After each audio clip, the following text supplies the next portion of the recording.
Hello, viewers. There's a huge interest in all things Indic in our times. Indic knowledge systems, Indic history, our origins, and also Indic economics. We're going to speak today with Sriram Balasubramanian, who has already written a path breaking book, as it's being described, called Kautilyanomics. Now he's out with Dharmanomics.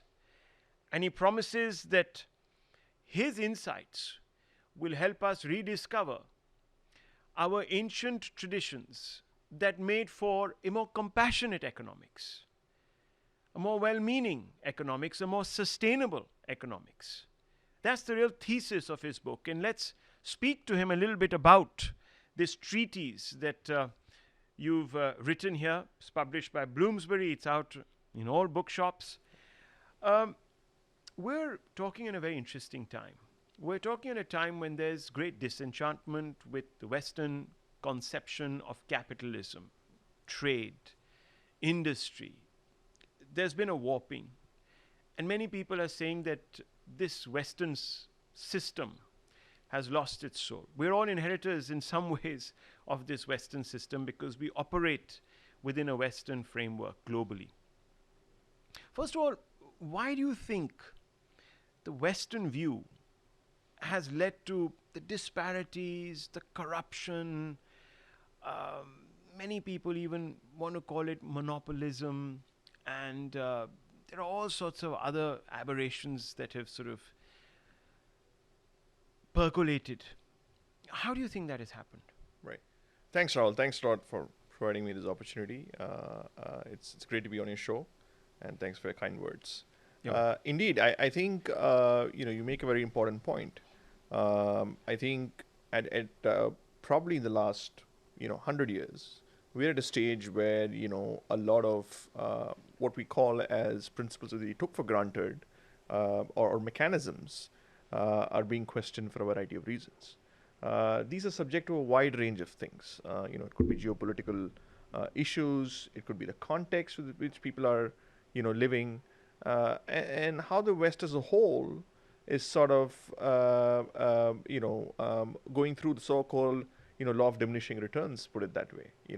They've sort of, been at their peak.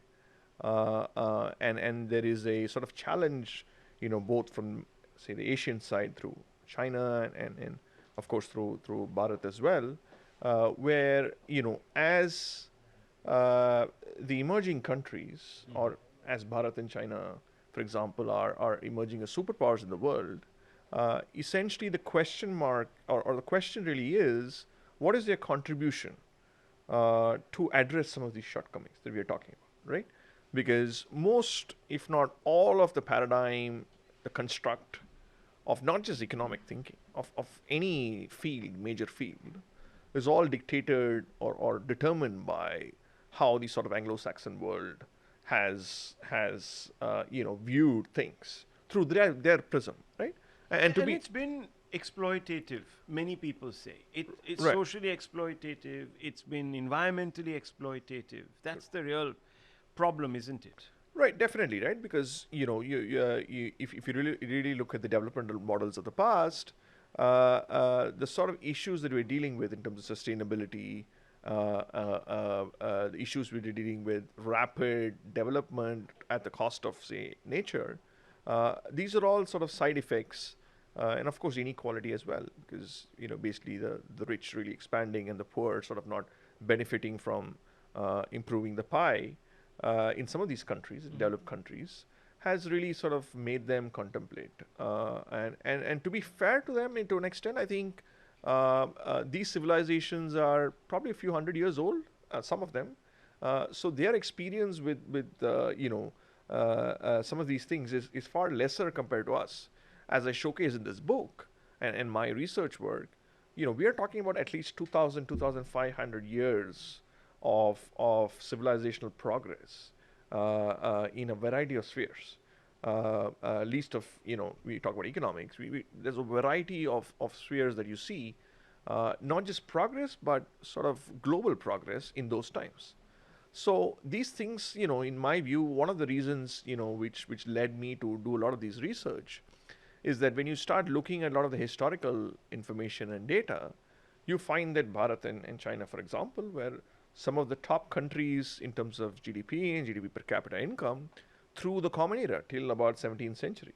And when I mean through the Common Era, I'm also talking about before the Common Era as well, right? Because not how we sort of approach these things is what I call triangulation of evidence, right?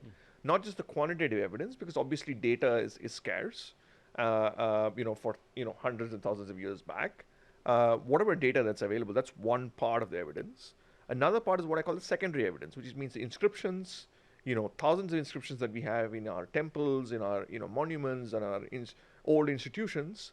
That sort of secondary evidence provides a lot of helps us to correlate some of these trends. And lastly, anecdotal evidence, right? When you had travelers who traveled across Bharat, for example, books like the Periplus of the Arthurian Sea, Chinese embassy notes that the Cholas wrote to the Chinese. You have even Greek travelers who are in Bharat, doing a lot of this stuff. And then extensive trade. I mean, maritime trade was so extensive that you had a lot of these Srinis, which I mentioned in my book, corporate guilds, who had they were like multinational corporations. They had sort of offices in Southeast Asia. In fact, the Cholas, for example, one of their reasons why they went and conquered Rajendra Chola, the son of Rajaraja Chola, who built the Brihadishwara temple. One of the reasons why he conquered Southeast Asia was that there was a guild called Ainnuruvar. In Tamil, it means 500. Yeah, you mentioned that. Yeah. So that corporate guild was such a big corporation that they were trading all the way from the Middle East via Bharat into China. As you're aware, most of the route goes through the Straits of Malacca, even today via Singapore, for example. So the Sumatra area where Indonesia is today was occupied by a Srivijaya kingdom. And this kingdom had some issues with the guild, and they were sort of blocking their access for trade. There was a massive standoff there. Correct. And the Cholas had a coalition with the Cambodian king at that time, who also had similar issues with the kingdom. And then they conquered these guys. That's right. And then allowed the trading path to go. So that's why the Cholas did not rule these places. They say Kadaram Konda Choran in Tamil, which is basically Kedah, which is in Malaysia. Where the Cholas... This is where they all actually came in. And exactly. So what I'm trying to say is they liberated them primarily for and economic... they installed a puppet. Exactly. I mean, they basically ensured that the trading paths were clear. Yeah. Right? What I'm trying to say is economics drove a lot of the political sort of maneuvering that happened. Equally so, the kingdom next to the Chola, next to Cambodia, which is called Kamboja Desa at the time, is the Champa, which is Vietnam today. Cambodia and Vietnam were sort of, hot and cold because Vietnamese had a very nice coastline through which trade used to happen. And Kamboja Desa wanted to sort of, take over it. But despite their dynamics, each of them had alliances with the Cholas themselves. And these guilds were sort of, moving in all these places. So what I'm trying to say is there was a very sophisticated sort of maritime trade and economic sort of outlook. Actually, it all began really, wouldn't you agree, modern day Thailand, the Isthmus of Kra, there was a famous guild there, and that guild was established because that was also a famous area from where you could sort of transcend the various geographies and get into Southeast Asia. So I'll come to that. We'll talk a little bit about that. But fundamentally, I want to come back to this subject because look, what has the Western view of capitalism given us? At its worst, it gave us imperialism, and today it gives us inequity.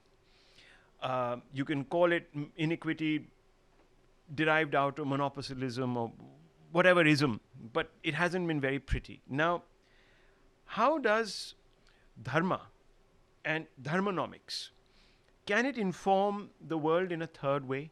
The reaction has been bad to Western capitalisms. You've had excess communism, which led to, as you know, under various regimes, a clampdown on freedoms, etc. So we don't want to obviously go there. We have a problem with what exists. How does Dharmanomics now fill the breach?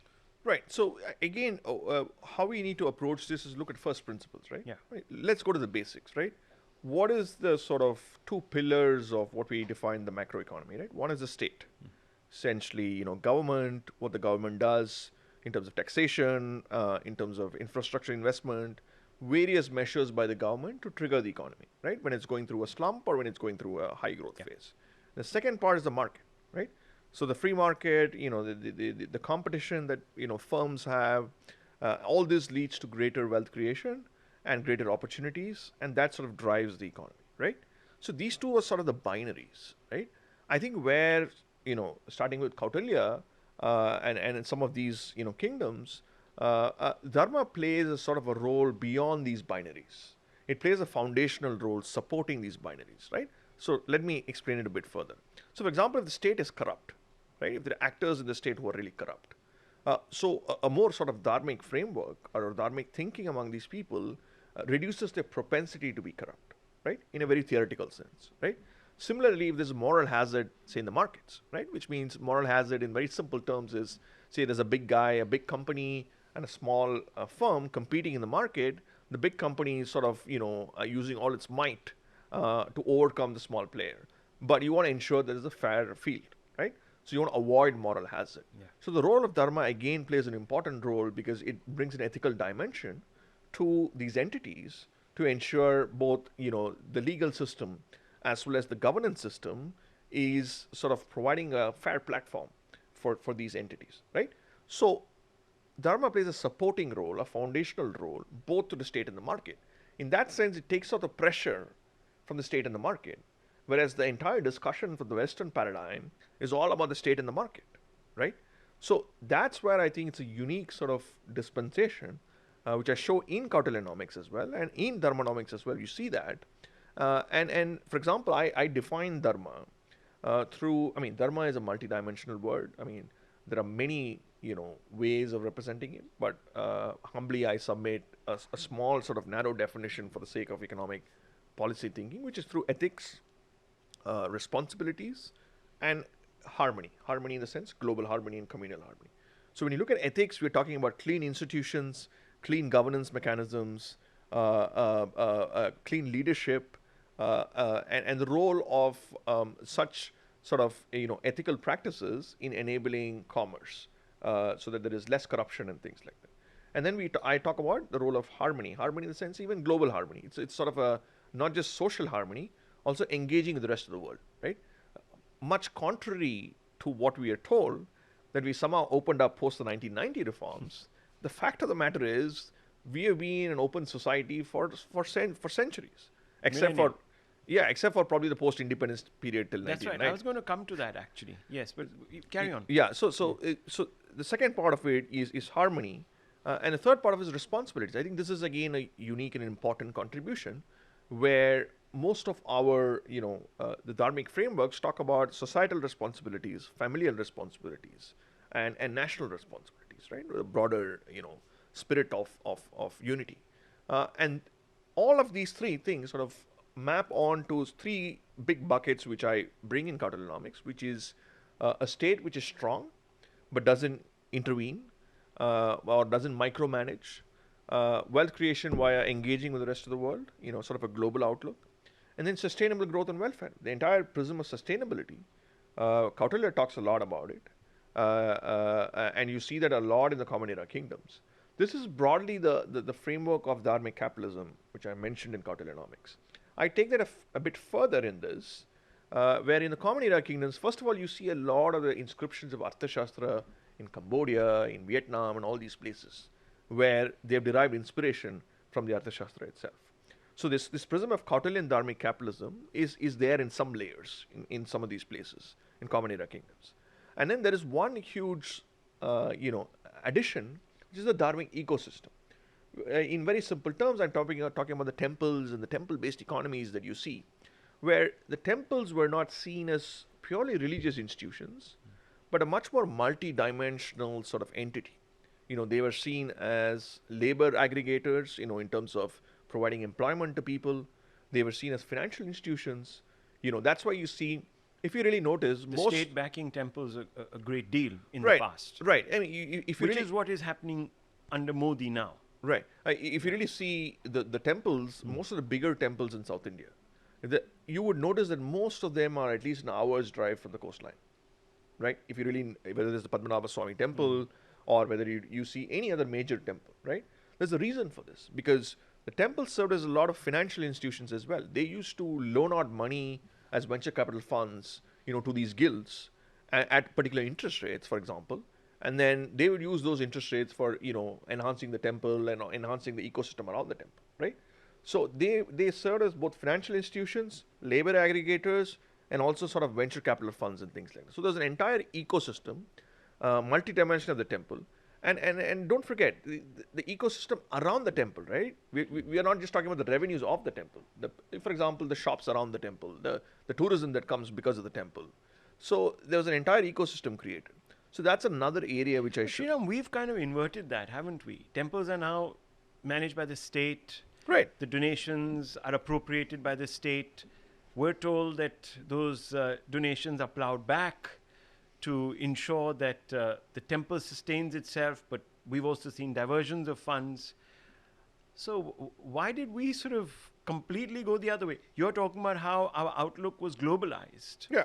And for about the better part of 50 years, we were looking inwards after independence. Fair enough. Just to add one more point, which I mentioned, I'll come back to what you said, is that besides the temples, one of the reasons why they were outward were the connecting things with the Srinis, the corporate guilds. Right. So this combination was a very egalitarian and sustainable combination. So there was the state, there was the temple, and there were the guilds. Correct. And the state played a sort of a top-down role. Yeah. Because the guilds were not controlled by the state. Yeah. The guilds were very egalitarian. They had people of multiple caste, creed, even nationalities in these guilds. You had some guilds which had even Jews as part of them from Israel, for example. So they're quite diverse, and the state sort of did not micromanage them, right? So you had these three entities which were shaping. So answering a question, so I think definitely there is a case.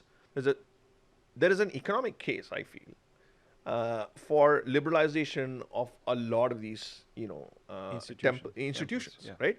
Of course, it's a political issue, and I don't want to get into the politics of it. Yeah. But if you move away from the politics of it, if you look at the ecosystem, right? Let's say, for example, you have, say, 10,000 temples in Tamil Nadu, for example, right? And they give you revenues of, say, 15,000 crores or 20,000 crores. That is purely the revenue from the temple and its revenue that it makes. But what we're missing out is the entire ecosystem around it, right? So your tourism and your connected places. And those stories are coming out now from Kashi and Ayodhya, where you've had the Ram temple and you've had the expansion of the Kashi. Right, and I think there's a very good case for those elements to be liberalized, where you get private players come in and the markets come in, and these create sort of for example, in the United States, you have these educational institutions, right? Like if you take Cornell University in Ithaca, or say Urbana-Champaign in Champaign, where a sleepy town is there, and then there's a huge university that comes. That's the central engine of the town, and the town becomes self-sustainable, right? In our case, we already have these institutions, right? They might be religious institutions, some of them, but they play a very important role. They're already there with their marvelous architecture and things like that. So I think there's a case for sort of looking at the economics of the ecosystem and having a sort of a coordinated, sustained model which can sort of expand this pie as well, rather than looking at it as some sort of a burden. It's an asset. So I also wanted to come back to the Shreni example that you use, these guilds and their independence, etc. Unlike the West, where at the highest point of imperialism, these guilds went rogue. They went, for example, the East India Company, really, was a trading guild set up, and then came in here and basically became an invading, colonizing, subjugating enterprise. That wasn't the case with these other indigenous guilds, were they? Yeah, because I think one of the reasons is... Was it Dharma? Yeah, because I'll give you an example, right? So the entire Ainurvar guild, the 500 guild which I mentioned, based on which the Cholas went and conquered, they were founded by the principles of Binanjaya Dharma. It's a particular sort of dharma, which is dharmic values which come from, because this guild was actually started in Karnataka, by a group of Brahmins at that time. Brahmins who were trading, and they followed a particular sort of governance structure based on the principle of dharma. And all these various guilds had their governance structures with various iterations of dharma, right? Some of them might take certain dharmic principles, some of them might not. But what I'm trying to say is their governance structure was quite democratic. They had a system to elect leaders in a democratic manner. They had a system to have principles which were which were based on the idea of dharma. I think that played an important factor in sort of restraining them restraining their sort from of being acquisitive appetite. Beyond. Yeah.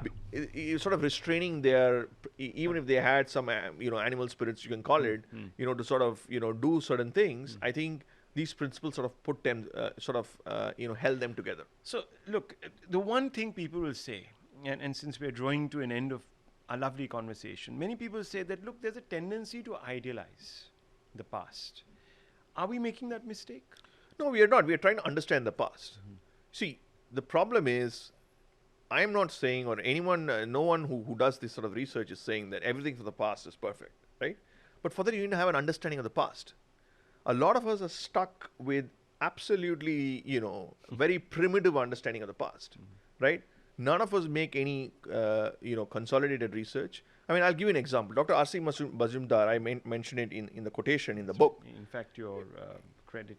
In 1953, when he did a lot of this research work, translating all these things, he says in 1953, for the last 70 years, no one has really done any research from this on Bharat.